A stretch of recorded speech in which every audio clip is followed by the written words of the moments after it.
दो मुंह और एक शरीर वाली गाय का दुख। ये कहानी है दो जुड़वा गायों की, जिनके सर तो दो थे लेकिन शरीर उनका एक ही था। उनके मालिक ने एक का नाम दीपा रखा था और एक का नाम नीला। नीला बहुत ही घमंडी, अकड़ू और बदतमीज गाय थी। वो हमेशा दीपा को नीचा दिखाती रहती थी और हमेशा उसे दबा कर रखना चाहती थी। मालिक को उसकी गायों से बहुत प्यार था, शायद इसलिए क्योंकि उसकी गाय उसे भर भर कर दूध देती थी। लेकिन नीला थी कि हमेशा अपने मालिक को यही जताती रहती थी कि ये दूध दीपा नहीं बल्कि वो दे रही है, और उसका मालिक भी नीला की बातों में आकर सच मान लेता था।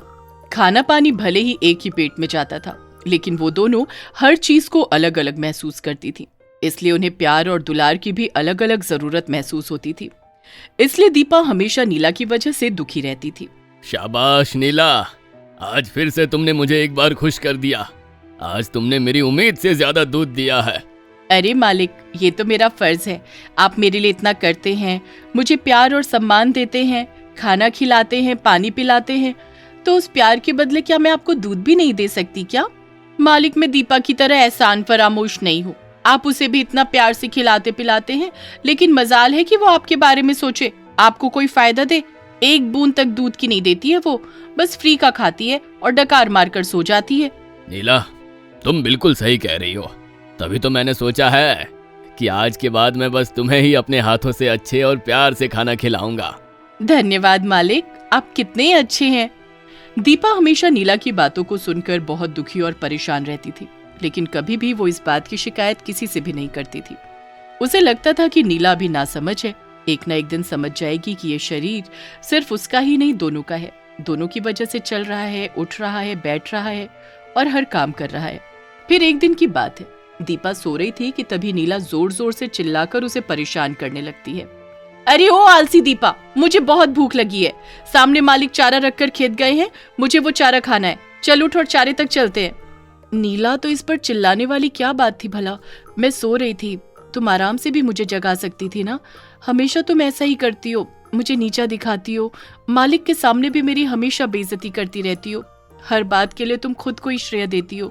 मैं बस इसलिए चुप रहती हूँ कि तुम मेरी बहन हो। अच्छा, तो आज गूंगी बोलने भी लगी। बहुत बुरा लग रहा है ना तुझे कि मालिक मुझे इतना प्यार देते हैं, मुझे खिलाते पिलाते हैं? बड़ी अकड़ आ गई है ना तुझ में। अब देखना, मालिक तेरी तरफ देखेंगे भी नहीं। मालिक बस नीला को ही खिलाए पिलाए जा रहा था।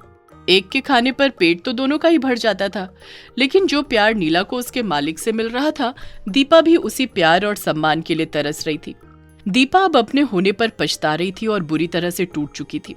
फिर एक दिन की बात है, नीला सो रही थी और दूसरी तरफ दीपा नीला से परेशान और दुखी होकर रोई जा रही थी, और इस बात का नीला को बिल्कुल भी फर्क नहीं पड़ता था। नीला और दीपा के साथ साथ उनके मालिक ने एक बैल को भी पाला था। वो बैल बहुत अच्छा था, हमेशा दीपा को परेशान देख उससे बात करता था और उसे सहारा देता था। आज भी वो दीपा से उसकी परेशानी का कारण पूछता है। क्या बताऊं भाई, मैं अपने इस जीवन से बहुत दुखी हूँ। भगवान ने हमारे शरीर की ऐसी बनावट बनाई है जिससे कि ना हम अकेले अपनी मर्जी से कहीं खेल सकती हैं और ना कहीं जा सकती है, और ना ही अपनी मर्जी से अकेली जाकर कुछ खा पी सकती है। समय के साथ साथ मैंने इस शरीर को स्वीकार कर लिया था, लेकिन मेरी बहन है कि वो मुझे हमेशा दुखी करती है। वो इस चीज को समझती ही नहीं है कि भले ही हमारे सर अलग अलग हो, लेकिन ये शरीर हम दोनों का ही है, इस पर हम दोनों का ही अधिकार है। अगर हमारे शरीर से मालिक को दूध मिल रहा है तो इसमें मेरा भी योगदान है, क्योंकि ये शरीर मेरा भी है। लेकिन वो हमेशा हर बात के लिए खुद ही अकेले श्रेय ले जाती है और मुझे हर चीज के लिए दुखी करती है।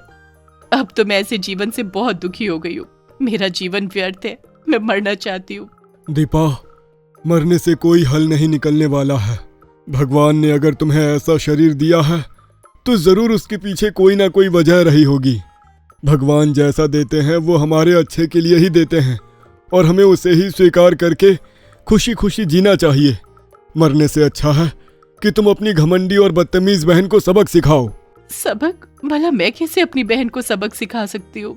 तुम दोनों बहनों के सर अलग हैं, लेकिन शरीर तो एक ही है ना। ये शरीर ही अब तुम्हारे काम आएगा अपनी बहन को सबक सिखाने के लिए। उस बैल ने जो दीपा से कहा, दीपा अच्छे से समझ चुकी थी कि कैसे उसे अपनी बहन को सबक सिखाना है। तभी थोड़ी देर बाद जब नीला की नींद खुलती है तो वो बड़ी ही अकड़ के साथ दीपा को कहने लगती है। दीपा, अरे ओ दीपा, चलो जल्दी उठो, मुझे बहुत प्यास लग रही है। कुएं के पास चलो, मुझे पानी पीना है। लेकिन दीपा अपनी बहन नीला की बात को सुनकर अनसुना कर देती है। अरे तुम्हें सुनाई नहीं दे रहा है कि मैं कब से बोले जा रही हूँ? मुझे बहुत प्यास लग रही है, उठो और चलो, मुझे पानी पीना है। पानी पीना है तो जाओ पी लो पानी। अरे कितनी बदतमीज हो तुम भला, मैं अकेले कैसे जा सकती हूँ? जब तक तुम भी नहीं चलोगी मैं कैसे उठ सकती हूँ? ये हम दोनों का शरीर है, अगर हमें कहीं भी जाना है तो हम दोनों को बराबर से जोर लगाकर उठाना पड़ेगा। क्यों दीपा, तुम तो हमेशा कहती रहती हो ना कि ये शरीर तुम्हारा है और सब कुछ तुम अकेली ही करती हो। मालिक से भी तुम यही कहती फिरती हो कि दूध सिर्फ तुम ही देती हो, मैं कुछ करती नहीं। मैं तो एहसान फरामोश हूँ, मालिक के लिए आज तक मैंने कुछ किया ही नहीं है, सब कुछ तुमने ही किया है। तो फिर अगर तुम सब कुछ कर सकती हो तो अभी अपने शरीर को उठाओ और जाकर पानी पियो। ये तुम्हें अचानक से क्या हो गया? तुम भीगी बिल्ली से खूंखार शेरनी कैसे बन गई? देखो दीपा, मुझे बहुत प्यास लग रही है, अगर मैं पानी तक नहीं पहुंची तो मैं मर जाऊंगी, और तुम्हें तो अच्छे से पता है कि मेरे साथ साथ तुम भी मर जाओगी, क्योंकि ये शरीर तो दोनों का ही है ना। तुम मर जाने दो, मुझे कोई फर्क नहीं पड़ता।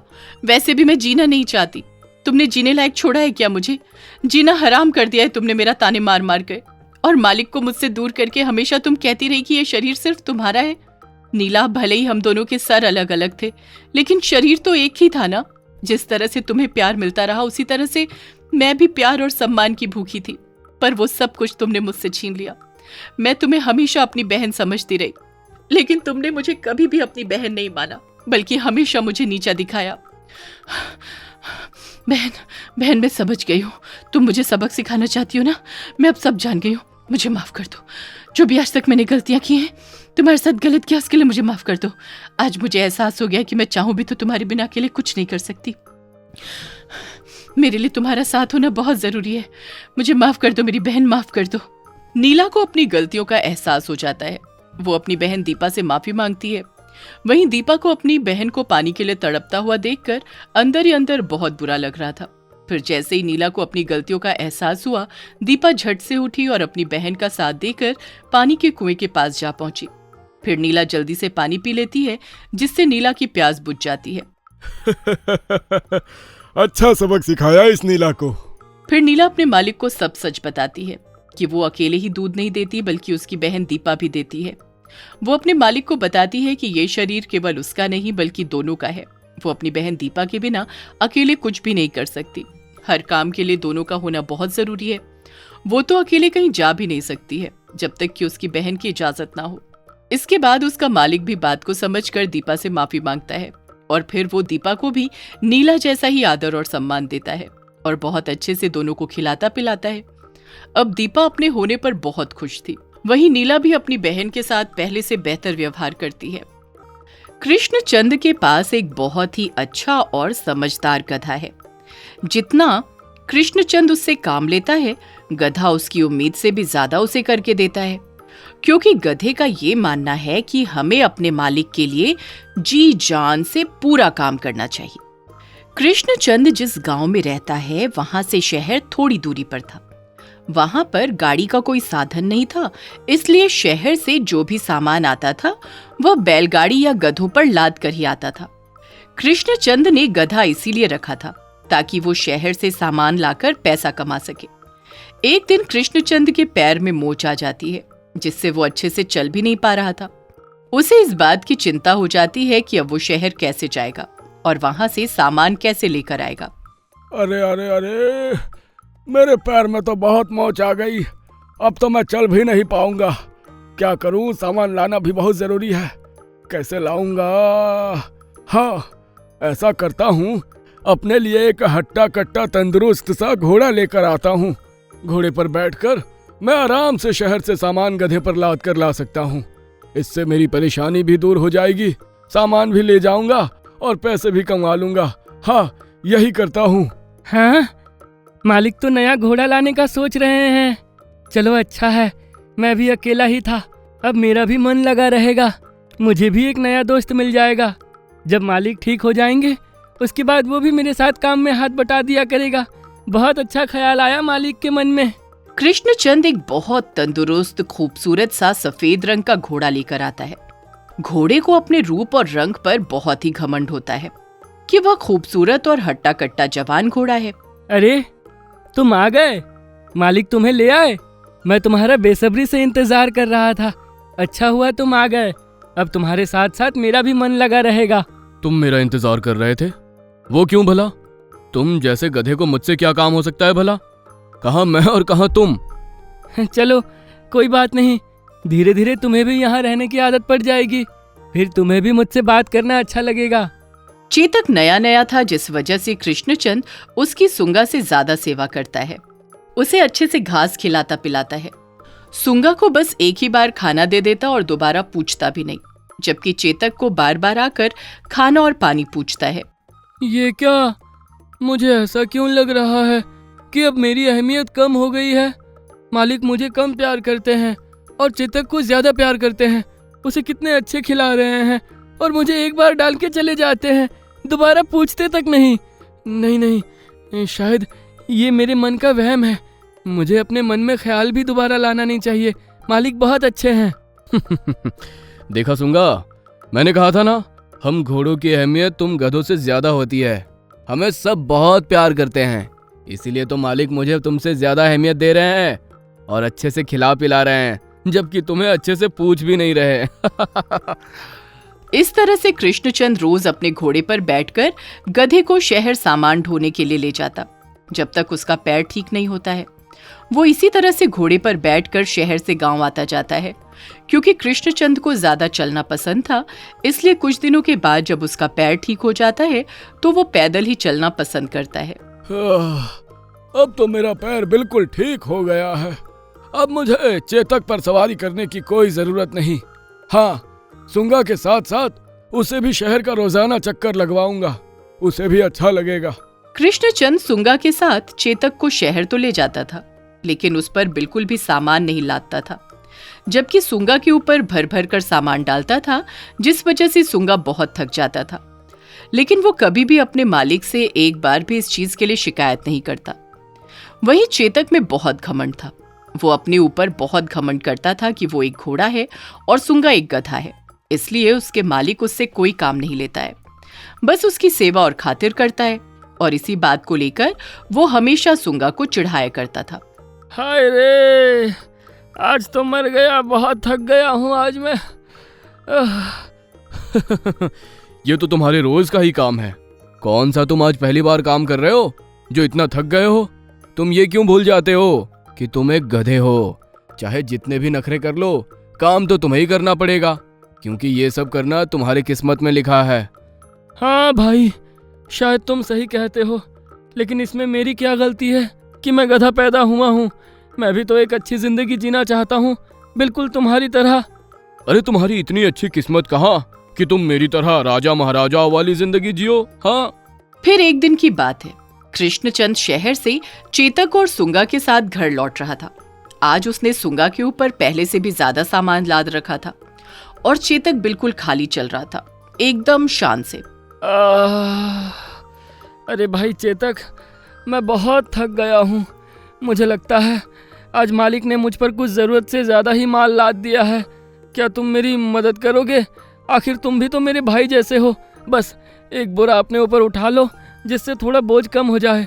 देखो ना, मुझसे चला भी नहीं जा रहा है। तेरी हिम्मत भी कैसे हुई है सोचने की कि मैं तेरी मदद करूंगा और तेरे साथ बोरे उठाऊंगा? कहाँ मैं राजा और कहाँ तू भिखारी गधा? अब तुम मुझसे मुकाबला करोगे? तुम गधे तो पैदा ही इसलिए हुए होते हो कि बोझ उठा सको, और तुम मेरा मुकाबला करने का साहस कर रहे हो? चुपचाप से चलो, मैं तुम्हारी कोई मदद नहीं करूंगा। सुंगा को चेतक की बातों का बहुत बुरा लगता है और वो इतना सारा भार पीठ पर लेकर चुपचाप चलने की कोशिश करता है, लेकिन भार ज्यादा होने के कारण सुंगा बहुत थक गया था, जिस वजह से वो एक जगह बेहोश होकर गिर जाता है। अरे ये क्या हुआ? सुंगा तुम गिर कैसे गए? हाँ, शायद आज मैंने इस पर कुछ ज्यादा ही भार डाल दिया था, जिस वजह से बेचारा सुंगा बेहोश होकर गिर गया। ये तो बेचारा बहुत कमजोर लग रहा है और थका हुआ भी।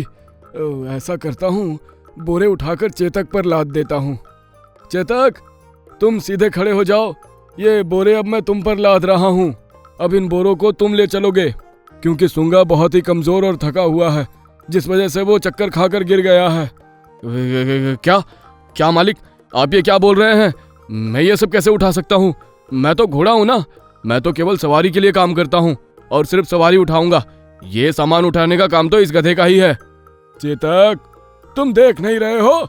सुंगा बेचारा कमजोरी के कारण बेहोश होकर गिर गया है, तो अब तुम्हें ही ये सारा सामान उठाना पड़ेगा। तुम्हारे इतने हट्टे कट्टे होने का क्या फायदा अगर तुम किसी की मदद भी ना कर सको। लेकिन मालिक, ये सुंगा नाटक कर रहा है। ये कोई चक्कर खाकर नहीं गिरा है। ये सामान ना उठाने की इसकी चाल है। ये तो है ही नौटंकीबाज गधा, और नाटक करके नीचे गिर गया है। आप इसकी जांच कीजिए। अच्छा, तो क्या सुंगा मुझसे झूठ बोल रहा है? वो काम चोरी कर रहा है, लेकिन उसने कभी ऐसा किया तो नहीं। लेकिन चलो, फिर भी तुम्हारे कहने पर मैं इसकी एक बार जांच कर लेता हूँ। अगर ये बात सच निकली तो मैं सुंगा को नहीं बख्शूंगा, और अगर झूठ निकली तो चेतक, सच में तुम मुझसे बहुत मार खाओगे। कृष्णचंद इस बात की अच्छे से जांच करता है कि सुंगा कहीं नाटक तो नहीं कर रहा है, लेकिन सुंगा बिल्कुल भी नाटक नहीं कर रहा था। वो बेचारा कमजोरी के कारण जमीन पर गिर गया था, जिस वजह से उसे चोट भी आई थी, और वो बेचारा दर्द से बहुत जोर जोर से रो रहा था। ये सब देखकर कृष्णचंद को सुंगा पर बहुत तरस आता है और चेतक पर बहुत गुस्सा आता है, और वो डंडे से चेतक की पिटाई करता है। चेतक, हाँ, तुमने मुझसे झूठ बोला। मैंने तुमसे पहले ही कहा था कि मुझे झूठ बोलने वालों से सख्त नफरत है। अब तो तुम्हारी डंडे से खूब पिटाई होगी। नहीं मालिक, नहीं मालिक, मुझे मत मारिए मालिक। चेतक, मैंने तुम्हें बहुत सर पर चढ़ा लिया है। तुम्हें बिल्कुल आजाद रखा था, तुमसे कोई काम नहीं करवाता था, मुफ्त में तुम्हें खिला पिला रहा था, जिस वजह से तुम में घमंड आ गया और हमेशा तुम सुंगा को बातें सुनाते थे। सुंगा तो बेचारा हमेशा से ही मेहनत का खाता आ रहा है, और वो मेरे प्रति हमेशा वफादार रहा है। बहुत हो गई तुम्हारी आजादी। आज के बाद तुम भी सुंगा के साथ बराबर का काम करोगे। जितना भार सुंगा उठाता है उतना ही तुम भी उठाओगे। ठीक है मालिक, जैसा आप कहें। इसके बाद से चेतक का घमंड टूटकर चूर चूर हो चुका था। कृष्णचंद अब चेतक से भी उतना ही काम लेता जितना वो सुंगा से करवाता था। दरअसल कृष्णचंद दोनों में कोई भेदभाव नहीं करता था, वो दोनों को ही बराबरी का प्यार करता था। वो तो चेतक ही था जिसमें घमंड का भाव पैदा हो गया था, लेकिन अब सब सही हो गया था।